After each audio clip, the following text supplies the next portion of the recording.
Hi, welcome along to Steve Wraith's interviews, and delighted to be joined by Joe Smith, who's done a fantastic book called Kushti, A Romany Life with Martin Knight. The link for the book is down below underneath the interview, and we were going to have a chat now about the book and a little bit about Joe's life. How are you, Joe?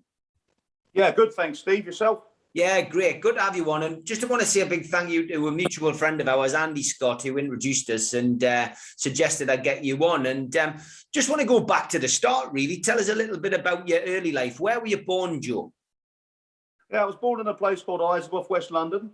So my parents, Aaron and Mary, I think I spent my first 10, 11 years in a caravan, although we had settlement in West London, but that's pretty much been my stomping ground, apart from the formal sort of, not formal, but the regular travelling we've done through the summer months. And West London's had me ever since. Is it a hard life, or is it it's painted often, I think, as a bit of a romantic life, Joe, but is it a hard life being a traveller? Well, we didn't see it as hard. We just saw it as life, because we were bathed in love by our parents. Thank God we had good parents. As kids, we assumed everybody had good parents, but unfortunately, as you grow older, that's not necessarily the case. So we were bathed in love.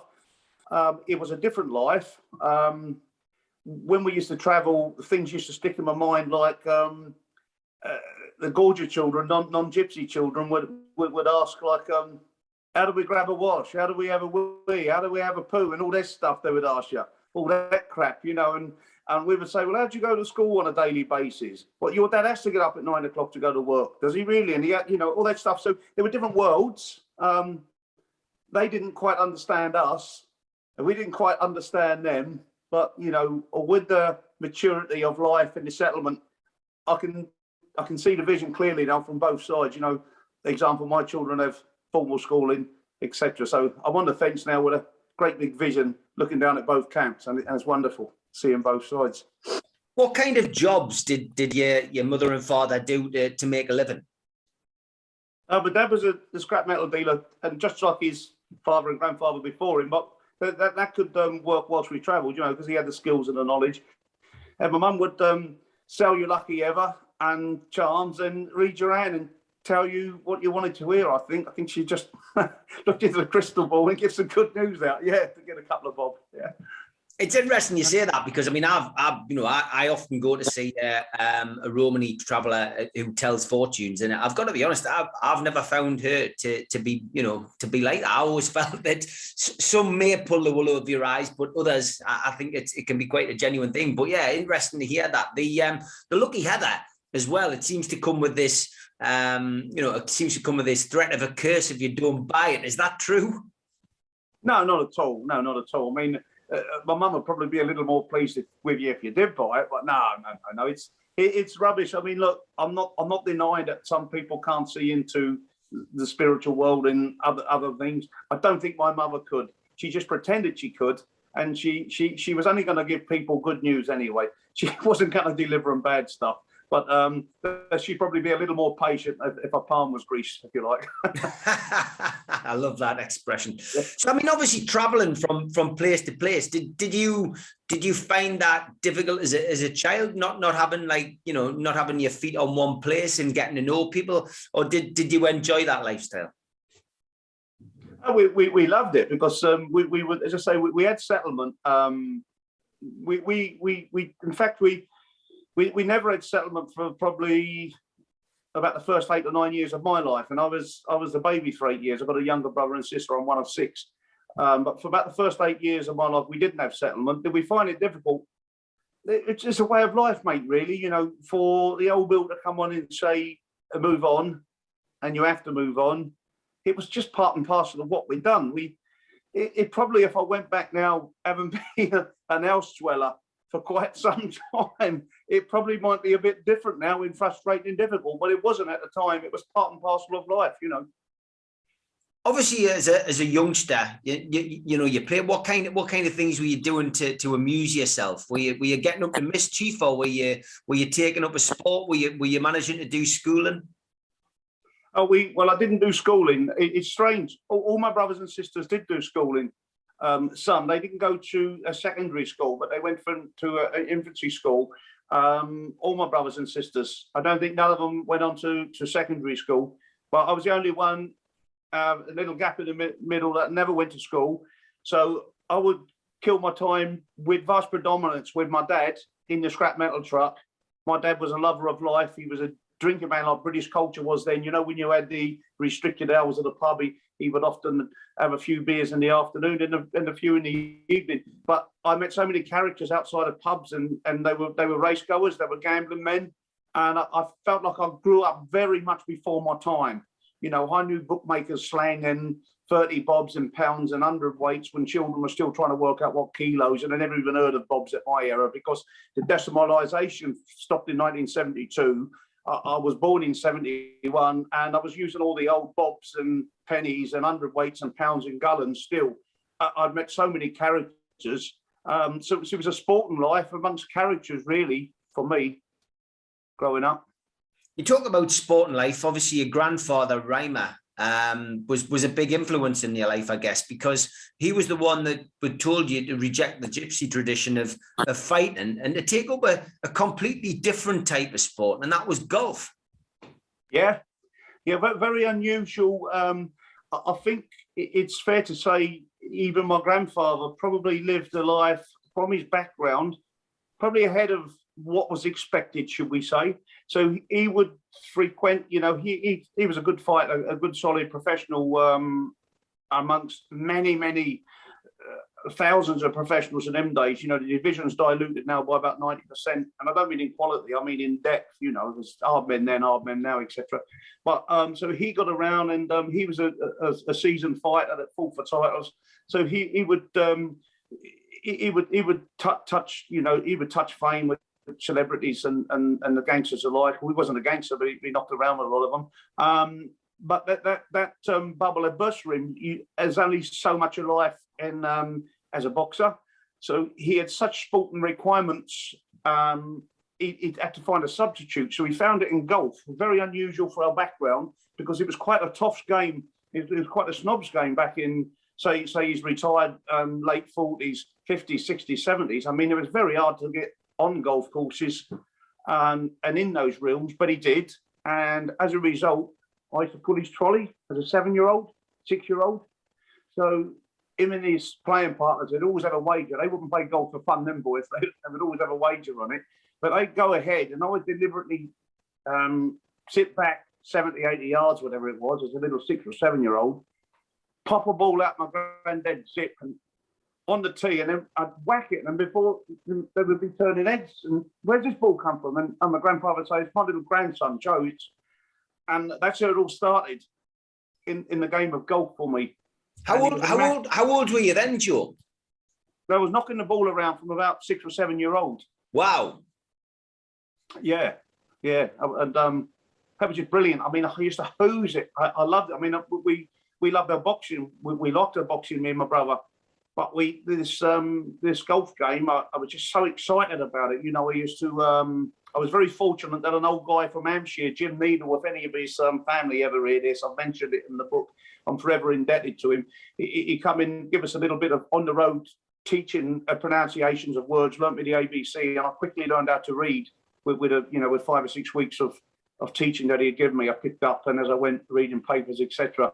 But when I learned to read, I'd read golf books. I knew every player in Europe almost. My dad, when we had a lot of events in the UK, the European tour, my dad, as I said, he loved the wager on things and loved to watch sport live.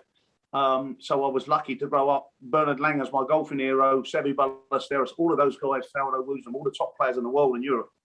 So I just couldn't get enough of it, really. I was just absolutely oozing it and loving it. The practice to the dark. I then go in, when we settled in the house, we'd be putting and chipping up around the hallways and doors, all manner of things. I just couldn't get enough of it, really. It's amazing. I mean, obviously, your grandfather clearly saw something in you, and I guess it was a big shock for you when he suddenly passed away. Yeah, massive. I mean, it still seems so raw when you ask me then. because you asked me something, and I'm thinking of relating to what had happened and how it had happened, and I still get emotional today. And yeah, so it was massive. I mean, yeah, I just get a bit emotional when I go back to that place. But he died suddenly on the golf course with me. He made a small wager that I beat a couple of blokes at the pub, and I just literally didn't start the first couple of holes very well, and I thought I'd warm up. I had a bit better shot in the third hole, and whack this beautiful shot over the trees with a draw down on the flag about 8 foot. Oh, come on, grandfather would be pleased with that one. And as I looked over, initially I just thought that somebody had maybe taken a rest on the golf course or something, because that could potentially happen. People, you know, so had a few beers or something, could take a sleep, because the clothing that my granddad had wore wasn't consistent with what he normally had on. It was a very cold day, and he had this 20-year younger dress code on, which was my dad's, to keep warm. And when I literally clicked, hold on, the man over there is my grandfather. Anyway, that was it. It was a tough time, and yeah, and as a result of losing my grandfather, my dad had a promise and a dream that I would go places one day as a golfer, and then we hit a bit of a sticky patch when I become a champion. Not everybody was so pleased, so joyous to have a. Well, let's go back. You set yourself a target. You're going to dedicate it to your grandfather's memory, which is fantastic. Tell us about your first. I don't know. Let's go back to your first competition. What was the first competitive game of golf that you had? Well, I then joined.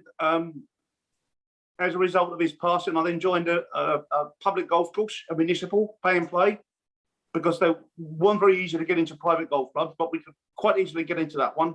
And so my first events would have been junior events in the club, and I quickly established myself as winning those. I think at 13 years of age, I won the Richmond Open, albeit that off handicap. So I didn't win the scratch section, but I won the handicap section. And about 3 years, I got to a level at about 14, about 2 years of doing that. And the golf course we were at, the municipal, I didn't have practice facilities that were very good. And the condition of the course wasn't very good, because it didn't have the input of the money that a private course would have. And I was then offered to go for a membership at a golf club at Kingston, just outside of London. That was stomping ground, if you like, Own Park Golf Club. So I went there, and then now this golf course is blessed with 2 practice grounds, all the facilities, all the best playing surfaces. And then suddenly, if you like, I got my coat off, and before you could look around, I was really getting to work on the golf. I just plummeted from. I was an okay golfer, of about a 6 handicap or something, and within about 5, 6, 7 months, I was off 2 handicap, 1 handicap, and then ready to get to work. And now at this stage, I'm sort of a scratch golfer, give or take a shot, going south, coming lower, getting better, if you like, but coming lower. And they can't stop me from winning the club championship. I beat a player there that's won it 9 years out of 10. The year he lost was in the final. So I quickly went in, won the club championship. I'd done their course record, I'd broken their course record in practice, but members witnessed it. I finished tied first in a huge event, the Grand Challenge Cup up at St George's in Kent. That's an event that Jack Nicklaus had won. And then I won the prestigious London Junior Open. It was a prestigious event only for a few years, but the cameras were there. Dennis Thatcher, Margaret Thatcher's husband, presented me the prize, the then Prime Minister. So it was a huge event. And the winner was 16-year-old Joe Smith, Own Park Golf Club, Kingston. Well, as a result, I don't know how it got around, but they got wind of me being a Romany gypsy. And they made a small documentary on me, the BBC. It was about a 5 or 6 minute one, a bit like a type of Blue Peter. I think it was called Splash or something in them days. But it was that type of show. So got me on, made a bit of a fuss of me. And then this caused so much resentment in this golf club, this private golf club. They just, I think resentment by getting beat by youths people get resentful by that. You know, success does breed jealousy to people. But in my background, they just manufactured a story and stories from nowhere, and that was enough for them to kick me out of the golf club. A total, complete, utter load of lies, and that had a devastating impact. I remember coming out of the golf club. I'm an emotional man. I cry about my grandfather, but I won't cry about this incident. But I did cry about it in 1987. One of the European Tour players there, he was a base professional. He wasn't the head professional. The head professional looked after me nicely. Len Roberts, since passed on, bless him. They, you know, I should have respected them, which I did, but they loved me as a kid. That they were my mates. And I said to Grant Harrison, who was a European Tour player, looked after me. I said, I'm a bit nervous. He said, well, what are you nervous about? I said, well, if I go in there, I'm frightened they're going to kick me out of the club. And he said, what? Club champion, just broke the course record, London Junior Open champion. You're mad, he said. They're not going to kick you out of the club. So I went in there, knocked on the door. This quite old posh secretary bloke. You know, I love all people. I'm not, you know, if you're posh and well educated, great. But he was quite military-like. I mean, wait a minute. Oh, fuck me, I'm thinking to myself. Come in, and you missed the meeting with the captain last week, which I did, but we got caught in the traffic jam. I was out working with my dad, and you know what London's like. We just got caught in the jam. It was a genuine excuse, 1,000,000%. Anyway, as a result, they're asking for your resignation. Your resignation, what does that mean? I didn't even know what the fucking word, excuse me for swearing, I didn't even know what the word meant.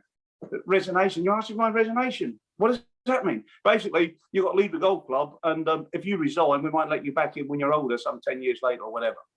So I come out of the golf club in tears, you know, said to my mate, Grant, he said, what's happened? I went, they threw me out. And that had an impact on me. I was a big, strong lad. I could fight men physically.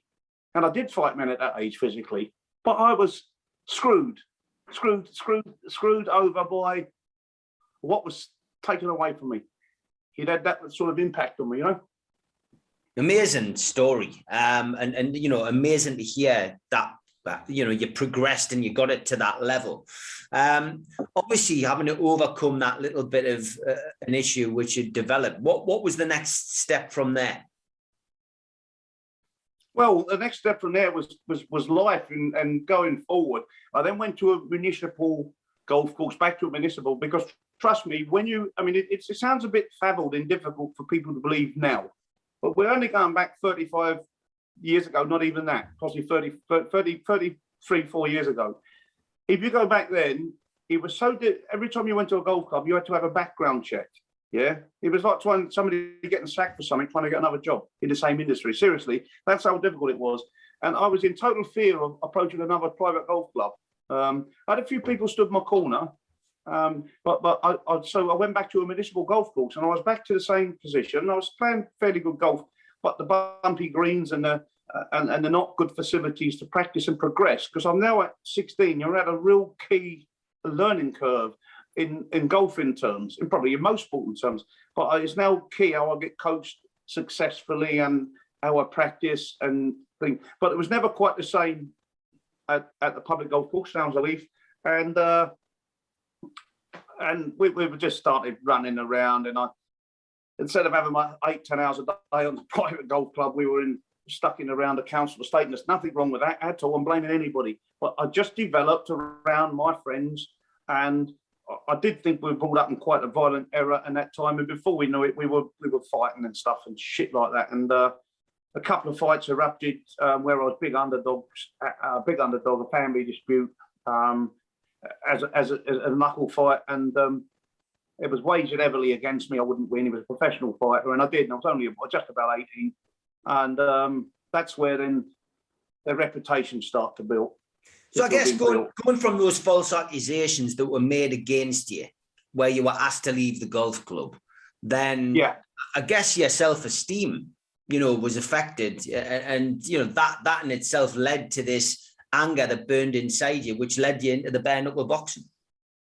Well, absolutely. I mean, it's easy now for me to address a situation. I'm a 50-year-old mature middle-aged man, but at that stage, I'll give it a two-finger salute to the authorities. You know, instead of just saying, well, not all people are bad, and the advisories, look, I can talk to you here now. Definitely not a better man as my dad. Nowhere near it. In fact, I'd like to be half as good as my dad. He passed on, bless him. But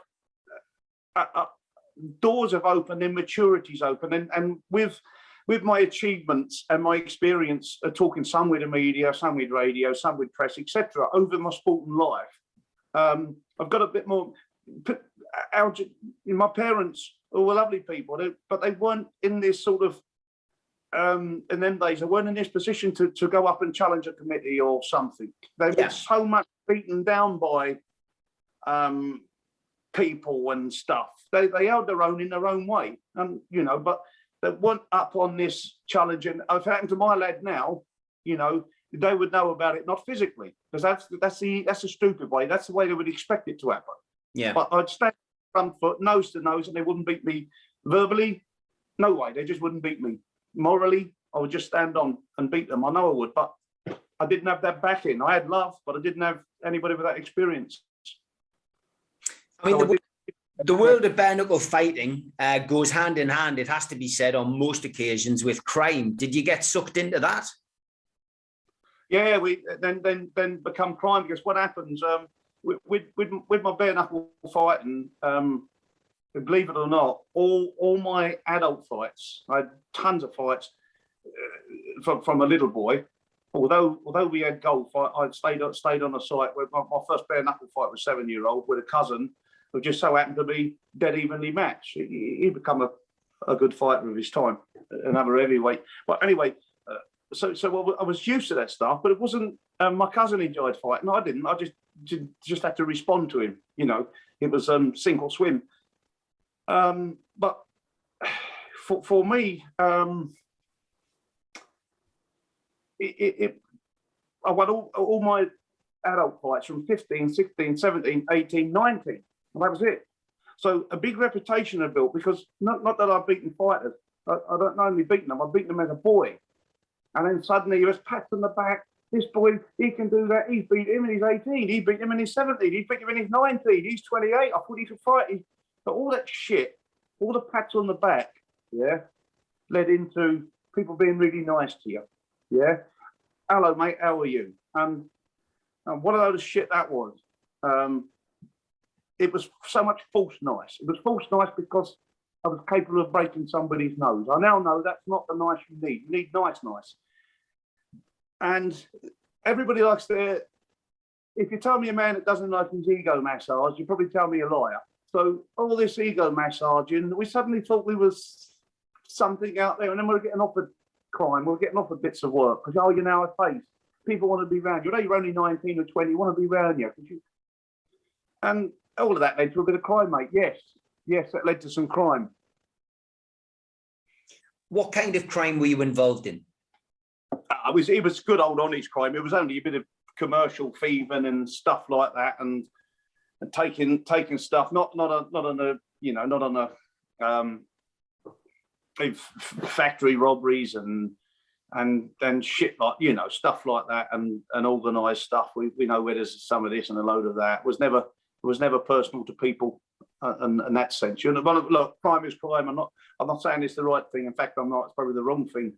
But what I mean, we didn't jump through somebody's bedroom window and ransack the house and whatever.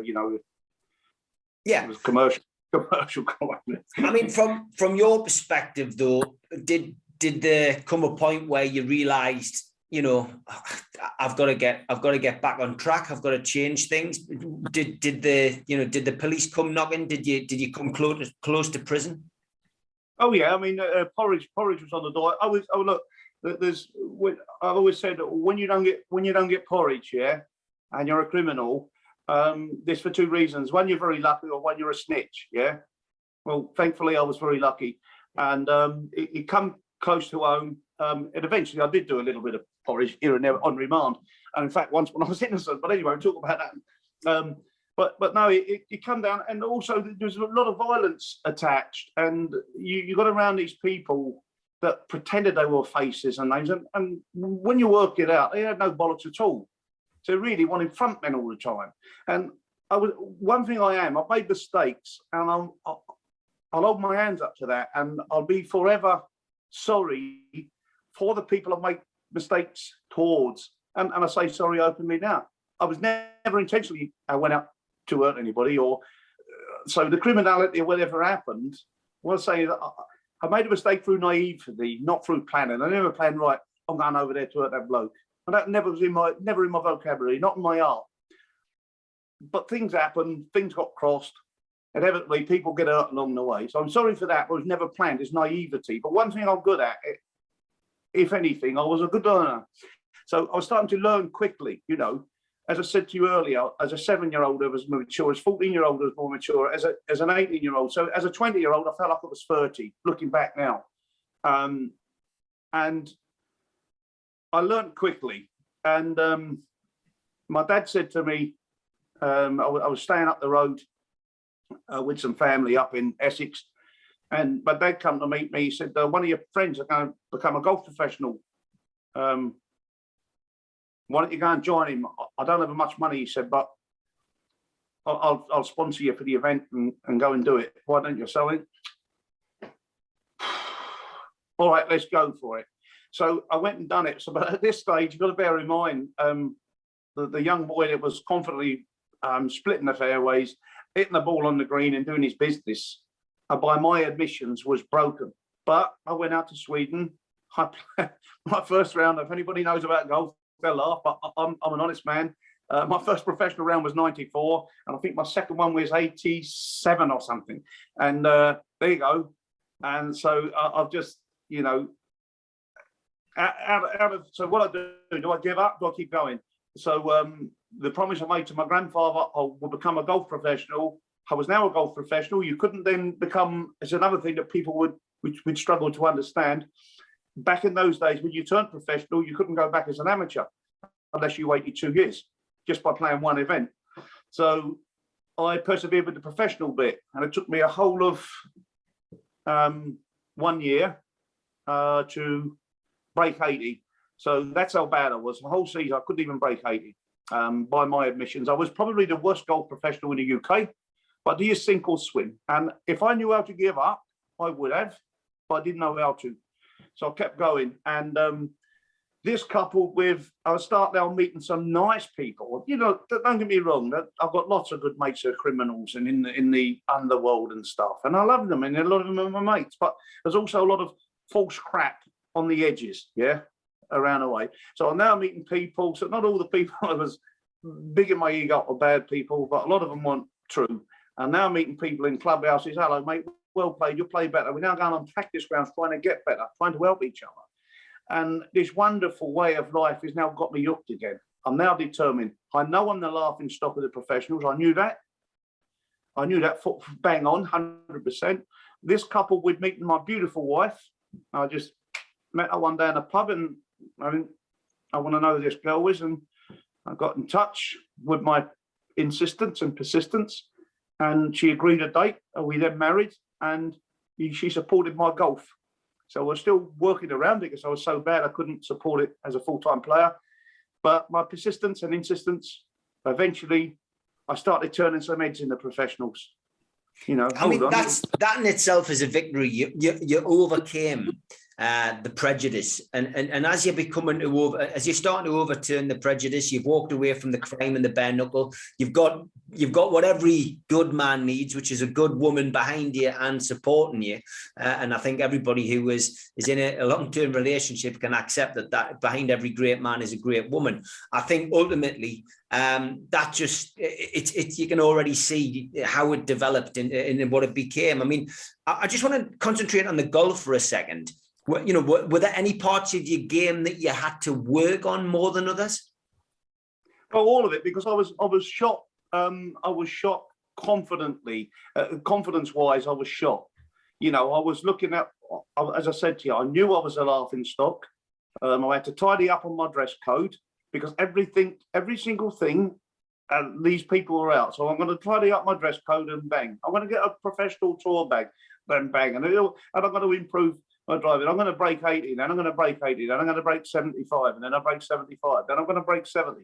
And all these little bricks, I rebuilt my brick wall. So the hidden talents, when I threw away some nerves and the pressures of what other people were thinking of me, which they were, but then I think they accepted me nicely as Gypsy Joe, and I got more than for my achievements. I got so much more press and coverage. Yeah, when I did make my achievements as a golf pro, and from my mates, so the people that see somebody walk in a bar and shoot 69, 3 under par, they mightn't get spoke about. But if I went in there, shot 3 under 69, pretty good round. But Joe, well done, mate. I'm pretty pleased for you, because I was that character that was out there. I was that character that took the 90 on the nose. You know, I was a character that took the smash in the face with the can't break 80. You know, I took all that, took all the laughs, took all the jokes, and I still stood there and pushed a few faces out of it eventually. When I say by that, I said, I won't be happy to call myself a golf professional. I'll start making some money at it. When I make cuts and I send some people home that were laughing behind my back, and I send them home without a check, and I make one, I'm part of you not making some money this week, brother. Now maybe you'll give me a bit more respect. And that's how I earned my respect. I never earned them with these on the golf course. I earned them with my hands, but that way, not that way. Tell us about the British Open. I mean, you know, to play in something as established as that competition must have been a big thrill. Oh yeah, actually, what I played in was the British Open qualifying, and you have 2 stages, and you turn up. There's about 2,000 people enter, and you go through stage 1, and there's sort of 10 players get through from 120. But you'll have to be professional, scratch or better golfers to achieve it. And they set it up on really difficult golf courses, and that's before you can then get into the second stage. So it's quite a big deal. They call it regional qualifying. And yeah, first couple of years, I say I was still a bit under the and it's the event that I really wanted to get in. And eventually I got through the first stage, and I continued getting through, and I eventually went to 4 British Open final qualifying. So I excelled for that stage 4 times. I was really happy, which gives you then world ranking points by going to the second stage. And I made 2 French final qualifyings. So I never quite made it to the dizzy heights of the Open Championship, which was my dream. I failed, but only a tiny bit short, and I was proud of my achievements in doing so. Of course, away from golf, you also, got into business and you're following, I guess, in your father's footsteps in the scrap metal game. Yeah, very much so. I still use my dad and my grandfather's name tag, which is A. Smith and Sons, and not Joe J. Smith. They get a bit confused, but yeah, and I built a little business. Thank God, touch wood. We employ a few guys, and we go to work, and we make a couple of bob in the middle. I mean, with regards to that, is it a tough living, scrap metal, or is it an easy game? I see is there a lot of competitors? Oh yeah, for sure. I mean, especially we're in the we're in London, so all sides have got competitors, but it's about how you treat people, I think, and you've got to always try and win the edge, and that edge to me in business is not today. It's about the longevity. It's not what you can win off a customer today. What can you win off him in a lifetime type thing? And that's the approach we have. It was we dubbed as we portray ourselves as London's fairest scrap metal dealers, and I know we are. I know we are, because I don't cheat anybody comes in my yard. What I say is on the tin, what's on the tin. So so you might get quoted a better price, but you won't get more money for your scrap. So we're happy. We have a nice rapport with a fellow merchants. Because we process, we buy and sell stuff to and from them, and we also meet our regular plumbers, builders, etc., electricians. So it's all right. It's not a bad little workplace. Yeah, good stuff. I mean, you've also had a battle with COVID. I mean, the country's been on standstill for months on end, and we've lost a vast amount of people in this country, and worldwide, lots of people have passed on COVID. You had your own battle, didn't you? Yeah, I did. Yeah, just come out of nowhere. So surprising. What I would like to say for anybody who's ever doubting it's not for real. Blimey, they take this thing serious, because if anything good come from me getting COVID, was a lot of my mates and cousins have, so many of them phoned me up. I said, if we can knock you over so badly and nearly take you, it's made us do things like have vaccinations and really watch our P's and Q's, because fairly in its infancy. It's probably about a year around, but people still take certain things to take it so serious. But yeah, it just come from nowhere. Playing a game of golf with some mates, other Romany boys, and one of them phoned me like on the Monday. This was on the Friday or something. I said, "You know, John, we're playing with." He said, "Yeah." He said, "He's got COVID." I went, "All right." He said, "No, I don't feel too great. I'm having a COVID test." So I said, "Well, strangely enough, I think I just come down with a cold. I got up and put some more eating on in the house." I said, "I thought I'd come down with a tank on the chest." So the first 5 or 6 days, in fairness to myself, I was vigilant enough to keep completely distant. And I went for a test, and I didn't get near anybody. And I was out in the open air with a mask on, and I was, fairly vigilant, but I didn't think I had it, to be honest. And it turned out the test come back positive. For the first 6 days, I was fine, absolutely fine. There was nothing wrong with me. And then, blimey, I just felt like I was going to die. I didn't, thank God, didn't get short of breath. For some reason, although I ended up with double pneumonia on my lungs, severely, taken into hospital with an ambulance, for some reason, I didn't get short of breath. I don't know if that's a whole load of luck or a gift or what it is, but did I feel ill? I felt like I was going to die. I've never been so ill in my life. I just couldn't believe how ill I got, but thankfully, the wonderful staff and the NHS, in my case, Hillingdon Hospital, Boris Johnson's constituency, they were fantastic. These people from different parts of the world, they were like angels who dropped down on me, mate. They were brilliant, putting their life at risk to take care of me. And I thank the good Lord and them that I've got the other side nicely in one piece without too many imperfections going forward. Touch wood. Tell us a little bit about the book then. It's available on Amazon and it's called Kushti, A Romany Life. You wrote it with Martin Knight. Yeah.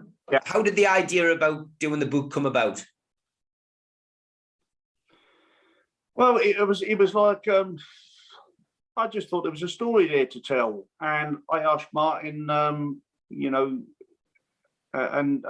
he thought, and he went, yeah, put it down on paper, give us the basis of it. What do you think? He said, I just think it's brilliant. It needs nothing doing to. I just, I tied up the odd word here and there. But no, and he just loved it. I just wanted to get the word out there that for me personally, it's really, I want to give back a bit, Steve, really. I feel very lucky, very blessed. I could have got 8 to 10 years for some of the shit I've done, in a nutshell, yeah, and some of the violent incidences we're involved in, with firms and shit, we call it in them days. It was a load of bollocks, but it happened, and I can't turn it back. So I really wanted your voice and opinion out there to tell my story. I overcome, I dealt with the discrimination shit, or the prejudice, whatever you want to call this stuff, towards me. And my family told me from a young lad, you'll have this shit through at you, but right over it, take it on the chin. So I was semi-protected, if you like, from that stuff. And so not protected, sorry, cemented, the defence barrier. I knew it was going to come, is the word. And so I dealt with that. And I just want to tell people it's what a wonderful life it's been.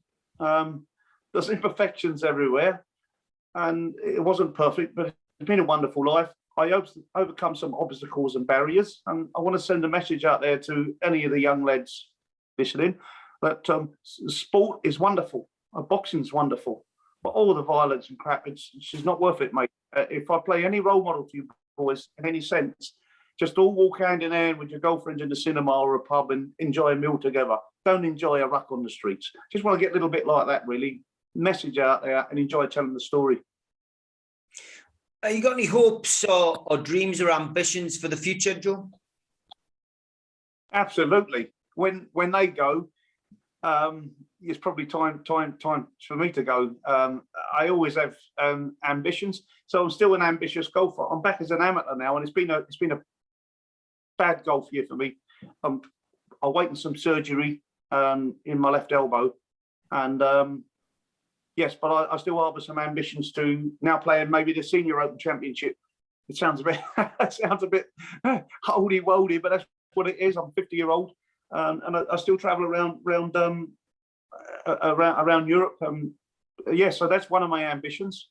And the other ambition is to keep my family healthy and happy. And that's my drive. That's my main key every single day. This is, we all come back, we go again if there's a little mess up somewhere. As we're all healthy and happy, to be a good dad and a good granddad, really, because I'm now a grandfather now, to 3 children and 1 on the way. So it's so that whilst that might not be an ambition, it is an ambition, but it's also a task. And so I'm very busy running my business. My boys love boxing, so I teach them boxing. They love golf, I teach them golf. So I'm very busy with all that stuff.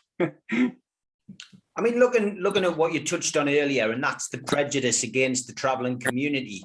Do you think that's changed now for the better? I think, you know, a high profile person from the community is, of course, Tyson Fury, who's done such a great deal for boxing. In fact, the whole Fury family in general, you know, whether it's Peter Fury or Tommy Fury or Hughie Fury or John Fury, you know, they've become national treasures almost. And do you think that's helped change the prejudice that people may have felt against the travelling community at some point? I think it can only be a positive. It can only be. I mean, Tyson Fury, he does nothing wrong except from letting the odd foul language word out. But he doesn't say it to anybody. He just says it in jest. He's brilliant, isn't he? I've got to give it to him. I've never met Tyson. Incidentally, my grandfather was good friends with his great uncle, Ticker Gorman. I've never met Tyson, but some of my friends have. One of my friends who's not a gypsy, he says to me, if you wanted to paint the heavyweight champion of the world, you would paint Tyson Fury. He said, I was on a long haul flight with him, 7-hour flight somewhere. He said, and he was a perfect gentleman. You couldn't ask more for the children, women, and men alike. He said he really was. So when you're hearing positivity like that, it can only be, you know, can only be positive for us as a, you know, as a minority group. It can only be positive. It's brilliant. Yeah, I would agree. And I think just the message that you've put out there today to any youngster watching is, you know, I guess be the best you can be, but don't go down that route of crime. You know, don't get involved in the seedier parts of life, because, you know, we're all here for a reason, but we can all achieve the best that we can if we just put our minds to it, I guess, Joe. That's the message, isn't it?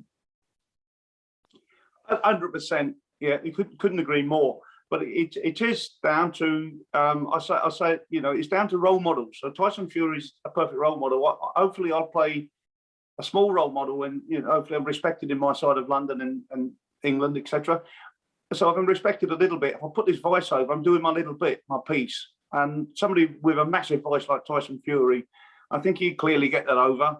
And as you say, it's down to others as well, no matter what their background is. It's down to us to be teachers. We can't go through life making our mistakes as boys growing up and men growing up, and then allowing youngsters to go and replicate it. It's not the way it is.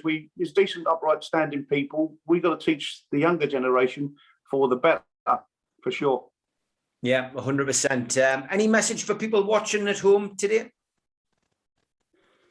Oh, good luck to Chelsea today. They're taking on the mighty Brentford. So, yeah.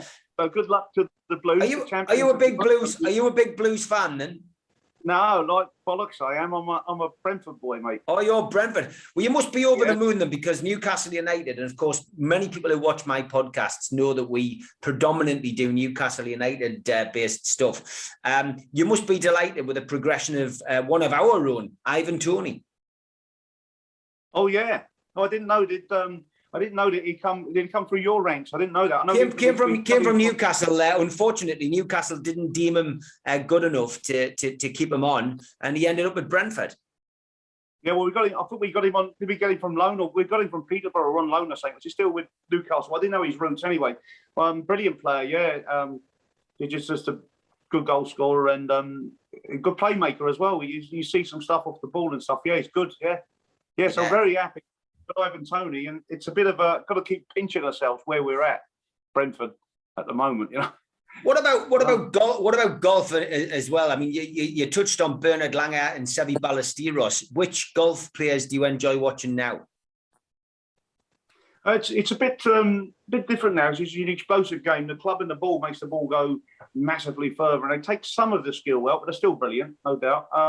Who do I like watching now? Still like what? Believe it or not, still watch Bernard Langer when I can.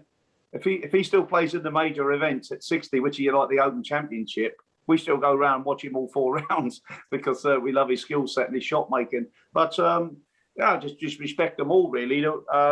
He's not a very good answer to what you want, but who do I like? There's just so many brilliant, and they just do it so well. You know, I always like the nice guys. I don't like the tosspots. You know, so anybody who's nice out there, I support them. I'll say Justin Rose is a good lad. I've met him a couple of times, and Fred, I know him is a good lad. I'll tell you one good lad coming up, Richard Mansell. We're at a charity event a while back. One of our mates went down with a brain hemorrhage. He's still with us, thankfully, thank God, and repairing on the recovery nicely. But he had a brain hemorrhage. A young Richard Mansell is a star to look out for. He's a lovely, lovely lad. So there, yeah, Richard Mansell's my favourite tour player at the moment. Fantastic. Joe, the book is available on Amazon. I've got to say, it is a cushy read, which is just as well, given the title. It's been an absolute pleasure getting a little bit of insight into your life. And anybody watching the podcast today, please buy the book on Amazon. The link is below. But for now, Joe, been an absolute pleasure. Thanks very much, mate. Thanks, Steve. And good luck with your Newcastle takeover. Thanks, mate. It's looking good. Well Cheers, done, and congratulations on your efforts in getting it. And come on, Brentford. Take care, mate. See you soon. Bye-bye.